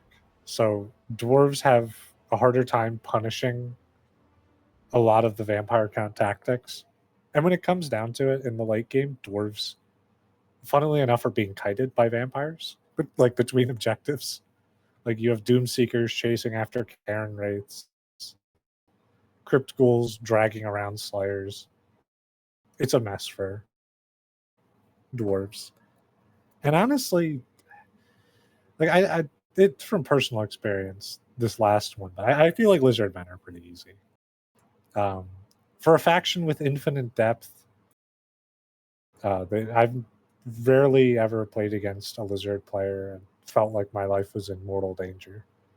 Like lizard units are, Saurus are really slow at killing things. Skinks are vulnerable to light damage from every angle, and it just tends to be like the vampires just like start building up, and when the lizards can't spam infinity skinks to the points to try to like ward you off, they can just kind of get like pushed back into their spawn and folded. Now for hardest, it's a lot of mono slop. Slanesh and Nurgle can both really. Slanesh, Nurgle, and Khorne can grind you into dust if you're not careful, and Tzeentch is just a horrible matchup because of their overabundance of magic and their overabundance of being able to throw a final transmutation. It's just like mono gods in general are tougher because they're so heavily skewed. Like they just tend to excel in like these weird categories vampires struggle with. But of them, I would say like Nurgle and Khorne are the easier because Khorne players have never formed a single thought in their lives when going into battle. And Nurgle players are basically frothing at the mouth to bring Kugath in every conceivable situation. So if you take Nurgle to a really big map, they will always bring Kugath anyway, and he tends to struggle to keep up with the objectives. Other hardest would be like Chaos Dwarves, kind of bulldoze. Now let's look at the replay to see if we can learn something more about the faction. Obviously, you said like you haven't talked about this very important thing, but like, is this the coolest vampire count span? Yes, I always take Caravan of the Blue Rose. The only other one you can take, there's like some Cathayan like rebel faction. And the only reason you would take that is because some units are recolored when you take banners, like Vargeists. And when you take like the rebels of Jen Seng or something, it colors the pube hairs of the Vargeists like neon green, and I think that's funny. I mean, does the RTK channel goes deep into the pubic hair of Vargeists? You will never get cutting edge commentary anywhere else like this. Like this is why the RAT channel is the best.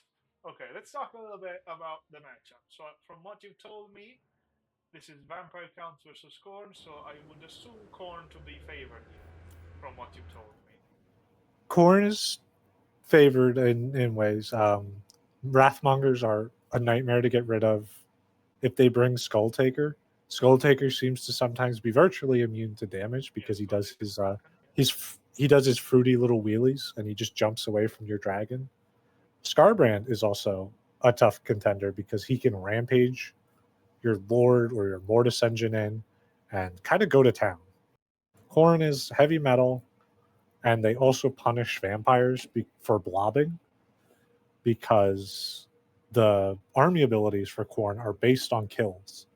And if your army is made up of skeletons and zombies, they die. A lot of vampire count units die during battle. And if you bring a chaff-centric army, you kind of just feed infinite swords of Khorne to rain down on your head all game. On the plus side, does this look like a typical Khorne army? Dude, these people are all animals. They're all insane. Okay. Like, all right, the most consistent pieces here are. I've actually seen. I've played this matchup before with like Chosen, the VM player. He also brought Skull Reapers. These guys in the back. They're high damage, magic damage. They're like anti-infantry blenders. The Wrathmonger ROR you see because Vampires really struggle to get rid of this unit because you don't have shooting. So you have to rely on like dragon breath attacks and like these massive surrounds on them. Basically, if you can, you want to isolate this unit for the whole game and just trap it in like zombie summons. But it's like, yeah, this is like what Khorne wants to do. Khorne wants to just run forward and fight you. They don't really skirmish too well because they have Marauder Axemen. But on this side of the battlefield, the right side of history, The cooler side of the battle. Yeah. because of what I said about the not wanting to spam chaff, this is a matchup where we spam Graveguard with great weapons, armor piercing, anti-infantry, and they're going to be under the protection of both of the corpse guards, the balefire to kind of negate the high tier Khorne fire damage, and also give my Graveguard a good way to swing back against demons, and the lodestone for just a little extra healing. I probably should have just been 2 balefires, if I'm going to be honest. The healing is like not as important, but that's, it's what we decide to do. And a few spearmen in the back, because you're going to see minotaurs or blood beasts, and having anti-large poke is nice. And then in the air, Blood Dragon Lord. This guy. Like I said, you're going to be fighting. You need to hit as hard as you can. Wait, he has when you're 2 fighting. swords on a dragon. This is his stance. Yeah, man. This is how he thinks is gonna go. He's tensed up there. He's ready to go.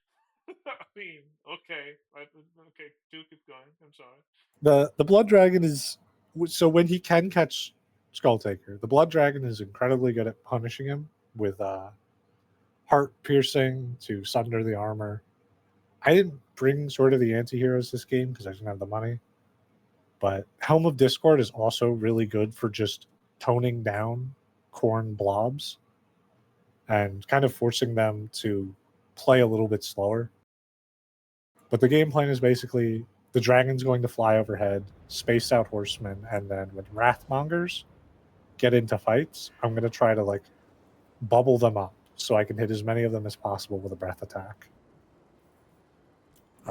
This matchup goes one of 2 ways. Either the Khorne player believes that he is in the right to sit on objective 1 and build up, and so we both just build up for 10 minutes. Or what's going to happen, the Khorne player gets bored of anything happening that isn't constant bloodshed, and he's going to walk into my army. And he's going to do exactly that. Scarbrand is going to go for a cute little maneuver. He sees me summon in 1 unit and immediately goes to kill it. So the Mortis Engine is going to be running for its life, while Scarbrand kicks a Graveguard to death. So from here, Knights of the Brazen Throne, scary. Bob really does bring the cool units, though. And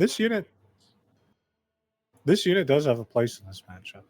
Because of how hard their charge is, you can just like obliterate Graveguard units if they're like isolated.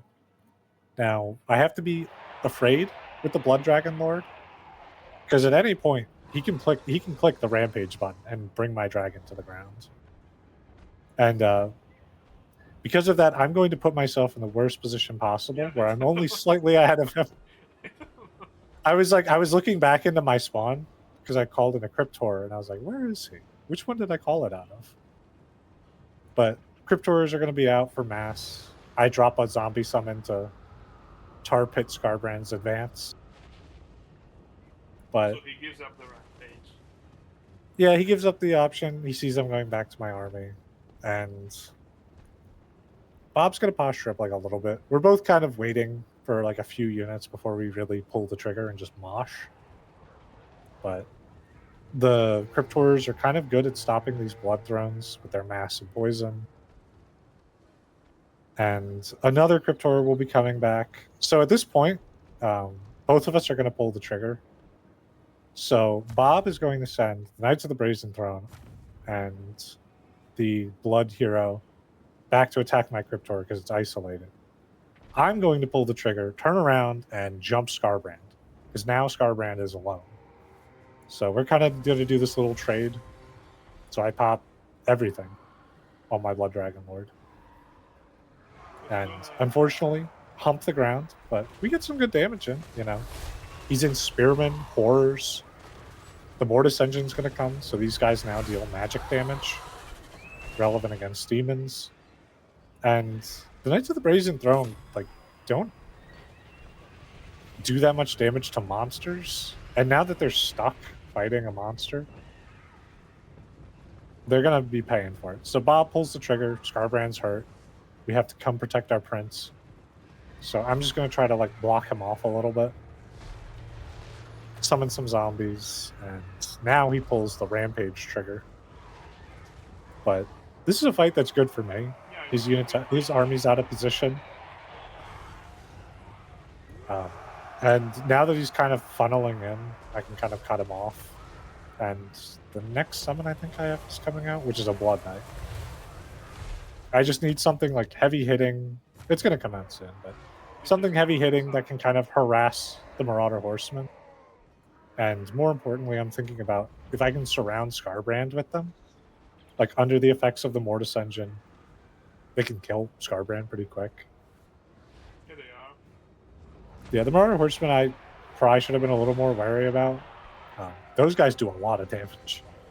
Because You can see a lot of... this is a Vampire Counts game, because like you are winning while like a good half of your army is just yeah, just chilling, just here. Yeah, it's like I don't want to blob my units up too much against Khorne. I don't want to like surround the Wrathmongers and give them the fight they want. Yeah, that's actually a really good point. Like sometimes this is good for you teenagers as well. Sometimes doing nothing doesn't mean accomplishing nothing. You know, sometimes you have to let yourself be lived in order to grow. This is what Let your opponent teach us. Let your opponent play into you sometimes. Yeah, the Knights of the Brazen Throne are stuck. Bob is kind of worried about that. I'm going to get a breath attack on these Marauders and these Horsemen. And with the Knights of the Brazen Throne off the field, he's going to lose a lot of killing power. The Skull Reapers are getting stuck on the zombie summon. The Blood Dragon's not in any immediate danger to a Scarbrand Rampage because he's a little too far away. And the Wrathmongers are stuck over by the Mortis Engine. They're just stuck in Graveguard and zombies. And at this point, the name of the game is just keep my Blood Dragon safe, keep my Mortis Engine safe. Everything else can kind of be dealt with in time. Bob's going to wrap a Minotaur around and a Cultist, which was a crazy pick, but I guess I can see it. Yeah, the zombies are keeping up Marauder Horsemen. So with the Minotaur coming in, Minotaurs are scary in this matchup. They hit hard. And they actually have they actually have 70 armor, so... I'm actually surprised Blood Dragons... Mosh Pit went as poorly as it did for you. I mean, it didn't go terrible. It looked like you were going to win it, but this poor. Yeah, it ended up better than you would think. The Blood Knights are just chasing. Right now, I have a Blood Knight in my deployment zone waiting to come out. My initial plan was pull these Blood Knights back through my other ones, but I saw an opportunity to kill Scarbrand, so I kind of just sacked those guys off. You know, pop Heart Piercing, pop Helm of Discord, pop Invocation on my Lord. Kind of just jump in on Scarbrand. This gets a little scary because Scarbrand turns around, rampages me, and starts just chunking my dragon.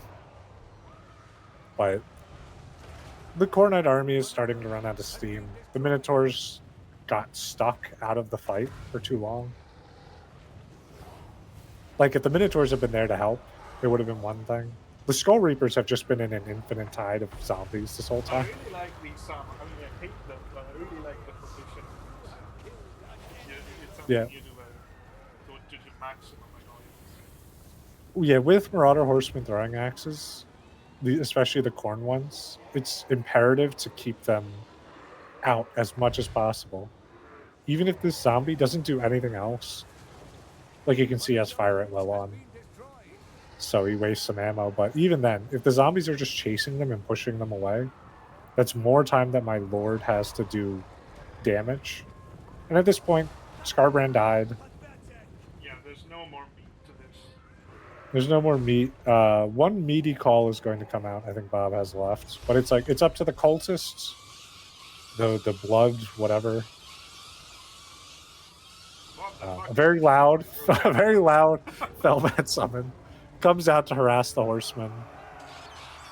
Yes, And at this make point, more noise. at this point, the battle is about kind of consolidating my forces. I'm sending a Cryptor and a zombie down to objective 3 so that he can't kind of try to rotate on me. Like, he's got the Marauder going down there.